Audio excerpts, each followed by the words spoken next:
वज़ीर खजाना इसहाक़ ने यकीन दहानी कराई है कि पाकिस्तान किसी सूरत दिवालिया नहीं होगा।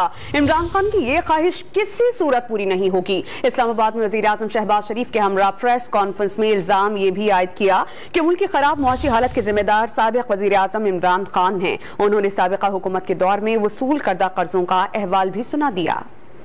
तो प्रॉब्लम ये है कि अपने मुल्क को बदनाम कर और बदनाम करने की जो सरे फहरिस्त है वो इमरान खान न्याजी साहब खुद हैं। अभी कल मैंने पढ़ा कि आपको पता चलेगा सरप्राइज, अल्लाह न करे ये कभी पाकिस्तान अलग डिफॉल्ट नहीं करेगा। सारी 75 हमारी जो हिस्ट्री है उसमें कभी पाकिस्तान ने अल्हम्दुलिल्लाह बड़ी से बड़ी कमिटमेंट में डिफॉल्ट नहीं किया। मैं समझता हूं कि बड़े बोल्ड फैसले पिछले 2 महीने में वजीर आजम ने किए। एक कि हम पेरिस क्लब नहीं जाएंगे। भाई आप जाएंगे तो जाहिर है कि आप किससे बिजनेस करेंगे।